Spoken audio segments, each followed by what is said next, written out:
Coucou tout le monde. Bon, je suis très heureuse de reprendre la parole après quelques semaines un peu dans le silence. J'avais besoin de cette retraite afin de voir un petit peu où j'allais dans mon activité et de faire un peu le bilan de ce qui s'est passé pendant ces 8 dernières années depuis que j'ai commencé en fait à travailler en tant que thérapeute, conseillère en relations d'aide, énergéticienne. Voilà, et ce qui m'anime le plus, je me rends compte que c'est d'amener les personnes à entrer dans leur paysage et leur voyage intérieur, leur paysage intérieur. Vous vous êtes jamais posé la question,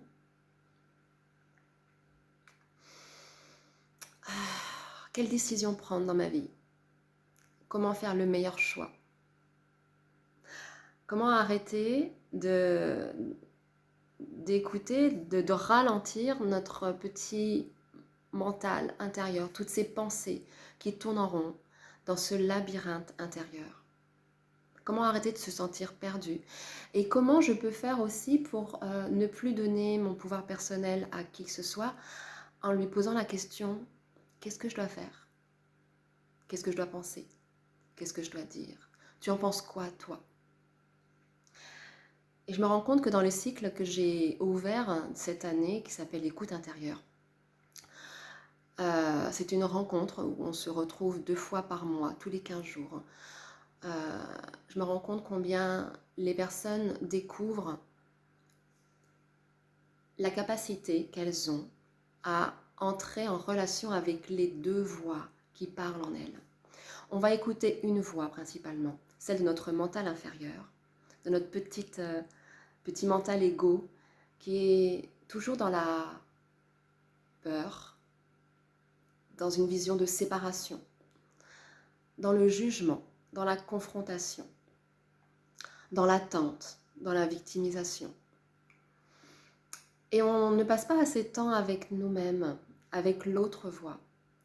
Une voix beaucoup plus sage, beaucoup plus sereine, beaucoup plus aimante et compatissante, qui elle va unifier, réunir, accepter, guider plus que contrôler, ne pas chercher à maîtriser, juste accueillir ce qui est. Et cette petite voix, elle vient, nous, la manière dont on nous l'enseigne, elle vient de ce que j'appelle la supraconscience, le soi supérieur. Alors que le mental inférieur, lui, vient de notre subconscient, de notre inconscient et de toutes les blessures sous-jacentes, toutes nos souffrances intérieures. Alors, c'est un peu ça que j'ai envie de vous dire aujourd'hui. À qui vous avez envie de laisser les rênes de votre vie? À votre petite voix qui passe son temps dans la souffrance? Ou est-ce que vous avez commencé à faire entrer dans votre vie la voix de votre sagesse? Et c'est pas réservé à des êtres éminemment spirituels, éminemment élevés et éveillés. À mon sens, c'est vraiment réservé, enfin, c'est même pas réservé. C'est ouvert à tout le monde en fait. Nous avons tous ces capacités et ce don à nous mettre en écoute de cette part de nous qui est beaucoup plus sage, beaucoup plus sereine. Et j'ai vraiment été surprise hier soir de me rendre compte combien c'était facile de passer d'un état à un autre. Descendre dans le subconscient, le remonter à la conscience. Entrer en connexion avec le supraconscient, le remonter à la conscience. Et tout ça dans un état un peu sophronique, méditatif, dans lequel on peut entrer de manière vraiment facile.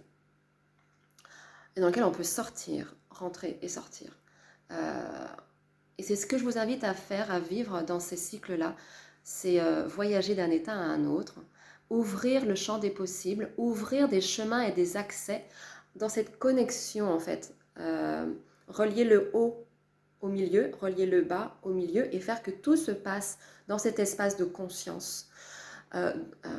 D'écoute intérieure où on va écouter et sa petite voix en souffrance et la sagesse qui vont, elles, du coup, interagir.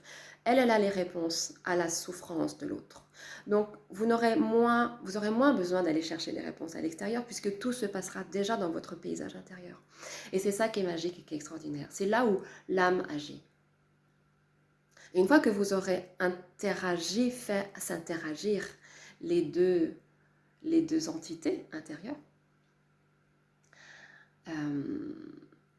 naturellement, les choix se feront beaucoup plus clairs. Le discernement sera présent. C'est un discernement qui se fera avec joie, qui se fera avec confiance. Et plus vous allez avancer sur ce chemin-là, ce nouveau chemin-là que je vous propose, plus vous allez nourrir l'estime de vous-même, la confiance que vous avez envers vous, l'amour de vous-même.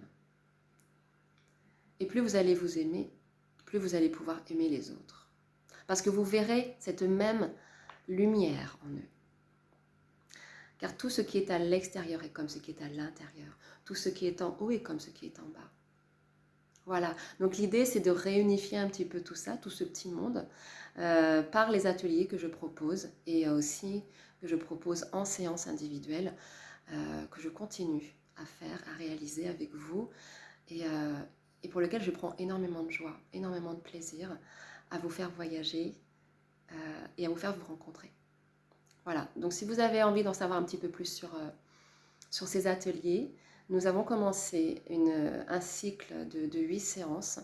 Je vais reposer des dates pour cet hiver et puis pour le printemps.